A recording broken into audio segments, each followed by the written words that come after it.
25th nationally.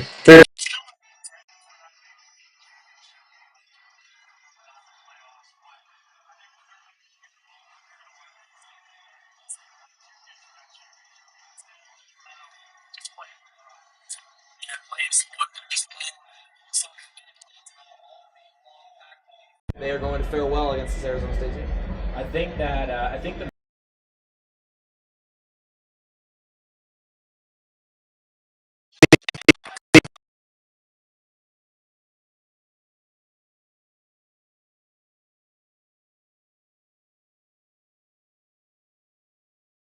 Big 12 contention, playoff contention is hard to take them a little seriously, but this is still a very, very good team that the Buffaloes will have their hands full with tonight. And we'll talk a little bit more about the loss of their star quarterback in just a moment. But Jake, what are your thoughts on Arizona State? I'm a little worried for them, a little bit, to be honest. But I think CU can pull out some interesting uh, offensive schemes. And I'm worried a little bit about their defense and how it matches up against ASU. Position, like I mentioned, Jeff Sims getting his third straight start today for the Arizona State Sun Devils, and for the Sun Devils, they've lost Sam Levitt for the season, and it looks like for good. Reports have come out that he and his family have been exploring the transfer portal during his time on the injured list, and so that is overall looking like a concern for the future of this Arizona State program as well as them currently. But Jeff Sims has done well. They've won both games that he has started. He's thrown for 411 yards for him, and he's a mobile quarterback as well, and that is something that Colorado has struggled to stop. We look at Haynes King, Connor Wigman, Bear Bachmeyer, Bird Ficklin, all of those guys recording career rushing highs against the Buffaloes, and Scotty Fox Jr. for West Virginia did that as well. So rushing quarterbacks have been something that the Buffs have struggled to stop this season. Do you think that's going to happen once again today, Kieran? Honestly, I can't say I have faith in them. I mean, we've seen the way they played against Haynes King and Georgia Tech earlier this season. I mean, Connor Wigman, as you said, Bear Bachmeyer for BYU. Oh my goodness, that man came in here. That was for sure. And I mean, of course, we saw what happened in Utah. It was just not a great day for Coach Prime and company. And I mean, our defense. I mean, they've been battling injuries all season, and they continue to do so heading into this week. But I can't say I'm optimistic. Even with our strong offensive game, Juju Lewis making improvements, I can't say I'm too excited about this one. And a guy like Bird Ficklin, who ran all over Colorado in that Utah game, 151 yards in that game. That was his first start as a collegiate quarterback. So inexperience has been nothing to limit quarterbacks against this Buffalo's defense. Overall, Paxton, do you think that that's going to play into the game with Sims at quarterback for Arizona State? I think a little bit. You look at what Colorado was able to do against West Virginia a couple weeks ago. They kept Fox in check, only 58 yards. Not as bad as they have played this season against mobile quarterbacks. Fox not necessarily known for his power with the legs, but they know that can run and who they'll be, I assume, making a game plan to stop that. But, I mean, Sims, he can also do with his arm as well. It's definitely something that Colorado has got to keep up with. I mean, Sims went 68% completion percentage against West Virginia, the team that Colorado just lost to a couple weeks ago. So even though Sims is a backup, I think that it should be a tough task for Colorado to keep up with. And speaking of experience, Sims is a guy who's played here before, played with Nebraska against the Buffaloes in Coach Prime's inaugural season, ran for 67 yards in that game, but 57 of them came on one singular run. After that, averaging a little over 1 yard per carry. Do you think that's going to be more of the same in this game, or is he going to have a better game, Jake? I think he's going to have a better game. And the reason I think that is because Sims has only gotten better each game that he's played.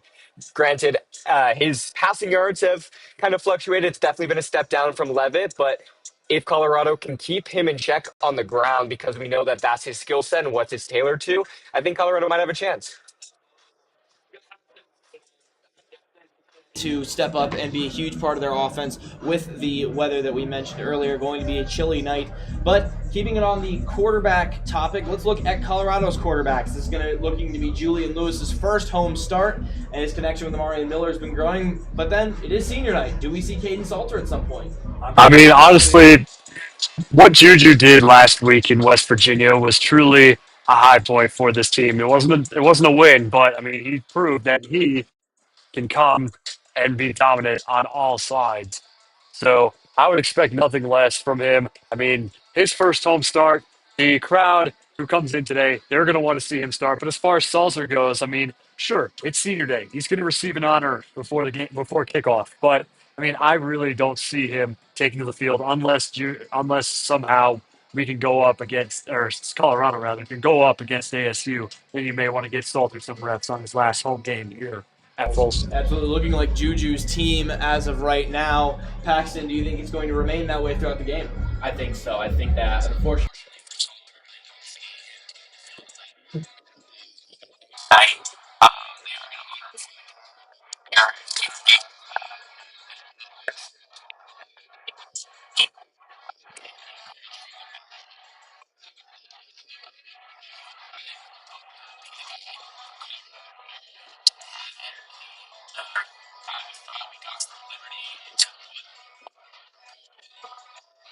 I think it's frankly it's for the best for Julian Lewis to kind of take that next step as the quarterback in the future of this program. So unfortunately for Salter, I just don't see it happening. So I am taking the field, but Absolutely, and he came to this program to try and boost his NFL draft stock, moving up to a higher level of competition, and just simply did not adjust well. Jake, do you think he gets in the game, or is this still just Juju's team? Well, Liam, if you told me at the beginning of this season that Week 13 would see Jeff Sims versus Julian Lewis, I would have called you crazy. But here we are. I don't think Caden Salter sees the field despite it being senior day. This is Julian Lewis's team at this point, and I've been beating the drum that they should burn the red shirt. Granted, this isn't the game that will decide it. Next week will. I think that they should to keep him around because that's the landscape of college sports nowadays. Absolutely, and we've looked now extensively at both passing offenses. Let's look at these rushing offenses because in the chilly weather, that is where it thrives. Arizona State, 181 rushing yards per game, and you're looking at Raleek Brown, 823 yards on the season, 3 touchdowns. He's going to be the lead back for them, and then of course Jeff Sims. Do you think that unit is going to be successful for Arizona State in this game? Absolutely. I mean, you're coming into Boulder. I mean, it's higher altitude, obviously, than what it is down in Tempe. And I mean, obviously, much cooler temperatures. So, like you said, Liam, they're going to resort to these rushing offenses. I mean, Elite Brown, I mean, you look at his stats. I mean, that's just incredible on the season. I mean, Jeff Sims closely resembling the rushing quarterbacks that we've seen, or the quarterbacks who love to rush, rather, that we've seen Colorado play all season. So, I can see us definitely, or excuse me, ASU resorting to that here at Folsom on this chilly November night. And he's averaging 5.5 yards per carry as well, which is no pushover whatsoever. Paxton, do you think he has his way with this Colorado defense? I think so. We look at this Colorado rushing defense, and it's been all season. It's been questionable at best and downright ugly at worst. I think that Raleek Brown, I expect him to have his way. Hopefully, Colorado can find a way to just bend and not break and let Brown get away too far. But he's looking at a thousand yard rushing season. I think that I expect ASU to feed him the ball as much as possible, especially in this weather. It's getting cold out there, and I think that I expect a big game from Brown. Jake, your take on this Arizona State run game in the cold? Yeah, I'm worried about it. Colorado lets up over 200 rushing yards a game, and Arizona's coming in at just under that 180. So it worries me. I think Brown and Sims, you got to choose one, and sometimes it feels like you can go to Arizona State will go to the other. Something that Colorado struggled to key in on all season long, little adjustments made, so that is going to be key to if they can pull this game out, is if they can adjust to those two and what they're going to bring to the table for Arizona State's offense. As for Colorado's offense, their lead back, Micah Welch, 313 total yards on the ground this season. Going into the year, a lot of us, including, expected this Colorado team to have a more present run game, but that just really has not been the case, and still not a leading rusher over 400 yards for this team. Kieran, what are your thoughts on Colorado's run game in comparison to Arizona State's? I share your same sentiment, Liam. I was very disappointed coming into week 2, I think. And I mean, that was even against Delaware, I was very disappointed to see what Welch did. The hype around him was so immense, and he just did not produce what everybody thought he was going to this season. I mean, he's had his moments, but they've been few and far between. And I mean, it raises the question: is he a reliable player? Can they rely on him for years to come, wherever he ends up? that same reason is why the Colorado offense has seen so many running backs come and go. They haven't stuck around for very long. Dylan Edwards, Isaiah Augustive, those last two leading rushers have made their way out after the lack of usage in that run game. Paxton, do you think we maybe see the same thing with a guy like Michael Welch or any of these other guys in the future? Potentially, the kind of like three-headed monster run scheme that Colorado has been trying to work with all these years since the Coach Prime era isn't really working that well. I mean, Welch, he's not having the year that we were kind of expecting him to have, and really anyone, Hayden, all those guys in general. We were seeing Draylon Miller get some touches, especially in that BYU game, and we thought, okay, maybe Draylon Miller can be a guy who can add on and be a real piece in that rushing attack, and then that also kind of fell off. So running backs just kind of can't figure it out right now in the Coach Prime era. And like you said, I kind of expect it to be a potential weak spot for this program moving forward with so much turnover right now in the college football state. Not usually a great sign for your team when you're having to shift two wide receivers over to running back during the course of the season, but that is where the Buffaloes have been at to this point. Jake, what do you think is that implicative of this team so far in their run game? A little bit. And the rushing attack has just not been pretty this season. And I think Paxton, you said it well. The Coach Prime era has not been defined by their running backs. It's been by the passing offense with Shedeur Sanders and Travis Hunter. Hoping to see some connection growing between Julian Lewis and Amara Miller today. We mentioned senior of Caden Salter, but many others leaving after this season. Kieran, we'll start with you. Who's a guy that you're sad to see go, or maybe interested to see where he ends up? Well, I think Scola Sports' very own Lincoln Roach will agree with me on here. But Alejandro Mata, he's been here since before Coach Prime got here. Obviously, he's graduating this year. But he was instrumental even in that 4-8 season, my freshman year. But, I mean, he this season he's made 8 out of his 9 field goal attempts. And, I mean, and he's just been a key player on this team. He's never transferred. He's been key part of this special teams here for CU. And I mean, I'm really sad that he's going to be moving on. But I'm also curious to see who is going to fill in his shoes once he leaves CU. Yeah, Mr. Consistency leaving for the Buffaloes. That'll be an interesting gap to fill. But I mean, they've gotten some. They have gotten some production from some of their other kickers. Buck Buchanan primarily doing the kickoffs. They brought him out when they need a longer. He's got the more powerful leg of the two. Still lacking that accuracy that I'm sure they'd like to see, but he will likely take that spot over.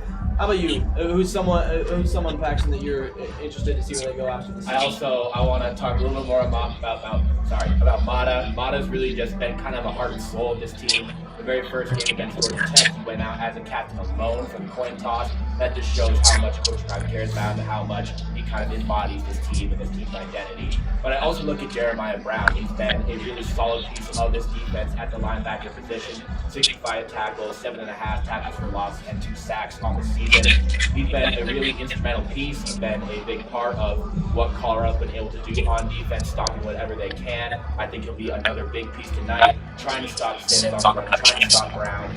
And I think it will hurt the Buffaloes for sure. Seeing him go, he's been one of the better players. Yeah, absolutely. How about you, Jake?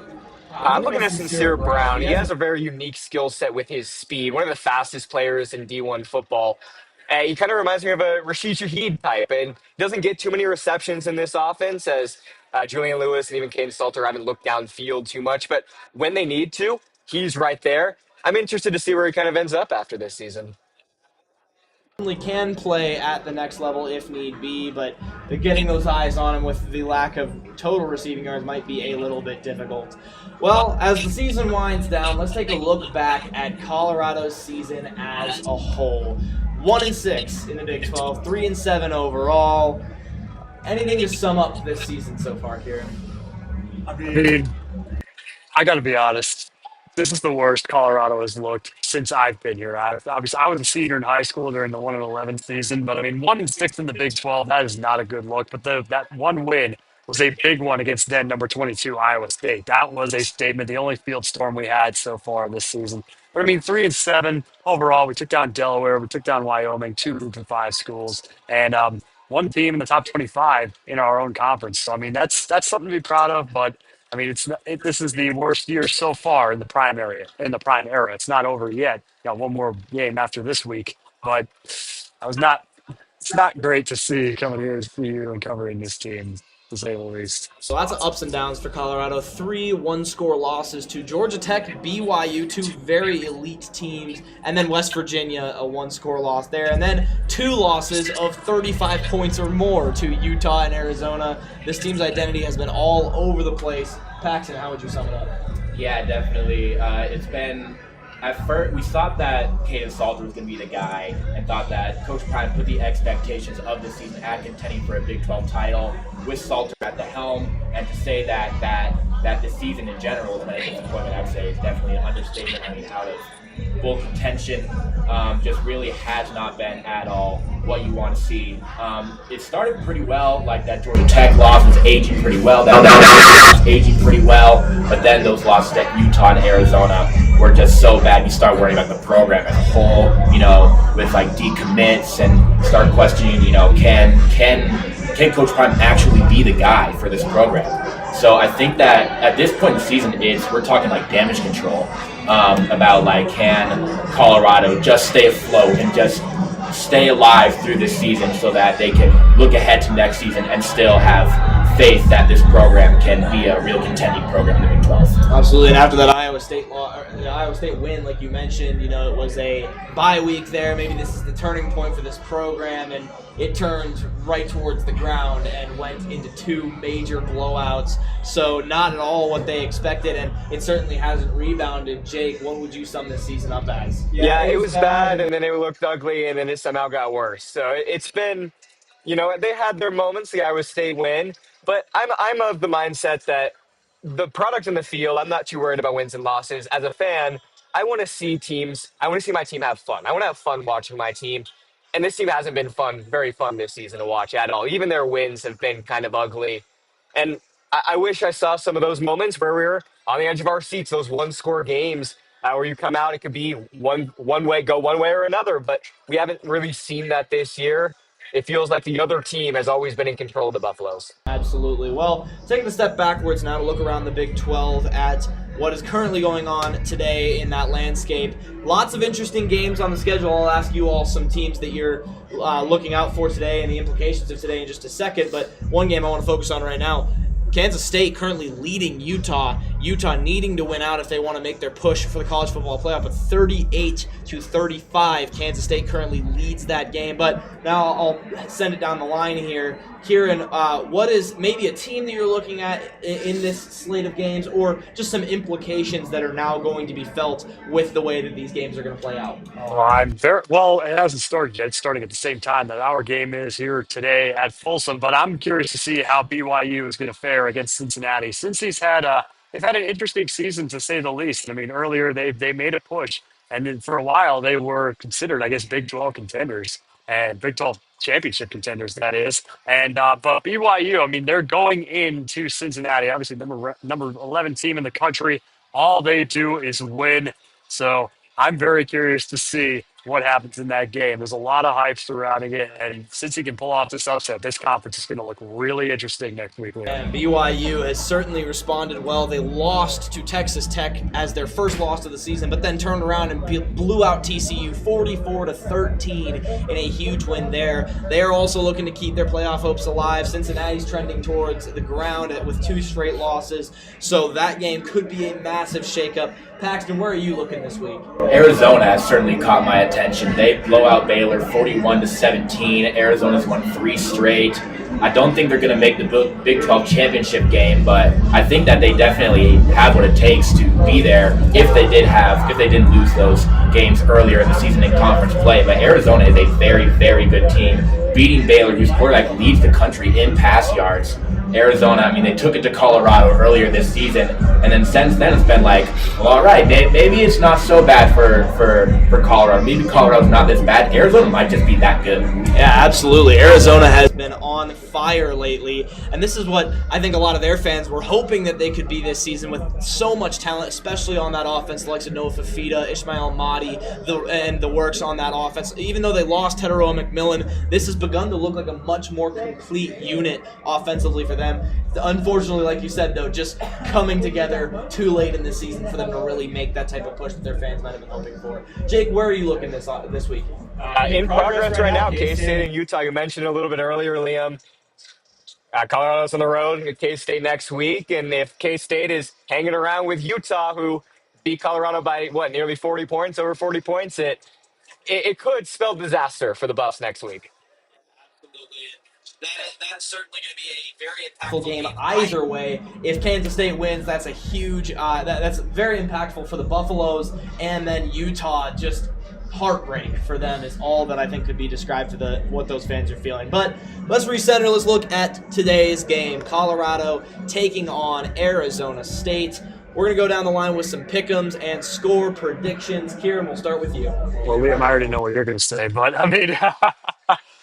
this has been an interesting few weeks around the Big 12, especially for Colorado. I mean, they're coming off of bye week, so they've had time to get healthy. But ASU, looking at the way the end of the season has trended, they're holding the number 25 spot in the country.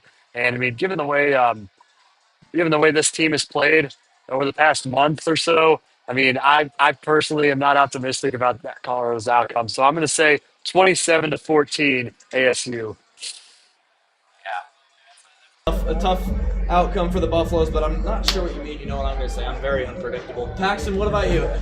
As much as I love winning and hate losing, I can't say I care too much about if the Colorado Buffaloes win this game. I think it's more about, do we see Julian Lewis take those steps, improve as a passer and start to look like the guy who can be the guy for this program moving forward. And like I was saying earlier, it's a little bit of damage control. Hopefully Colorado doesn't lose so bad tonight that you start worrying about the program a little bit. I expect Arizona State to win, but in every game that I've been here, I have picked Colorado to win, and it has not worked well. So I'm going to switch it up today. I'm going to say that Arizona State is going to win 34-20, and we'll see maybe a little intentional jinx. Yeah, maybe Arizona State certainly looking to trend upwards for this season. Colorado looking to trend upwards for future seasons. So those two ideas of where their programs are going to clash today. Jake, do you think Colorado comes out on top, or is Arizona State continuing their push this season? I think Colorado's going to play spoiler today. I have my faith in the Buffaloes because, and if you watch football live, I said it there, if there's one thing I know about this Colorado football team this year is that they're inconsistent. That's the only thing that they're consistent at. And I think that they have beautiful jerseys down there, and the helmets glimpsing in the light. I think that will kind of help them kind of push the program. But no matter what the result is, I think tonight, push more questions than we have answers. By a million every single week on Football Live. I did it this past week as well, but this is my show where I come on here and look a little bit more credible than usual. So today I'm gonna go with 21-20, but still the Buffs win. I can't go. I gotta at least stay on that. I gotta stick by my guns and go with the Colorado win. I'm gonna go 21-20. I think that the cold weather and the weirdness, just the weird vibe this game is giving off, is gonna create a little bit of chaos, and that is what the Buffaloes are gonna have to capitalize on, because I certainly do not think they're the better team. But thank you all for joining us here on the pregame show. For Liam, Kieran, Paxton, and Jake, I'm Liam Howard, and you heard it here first.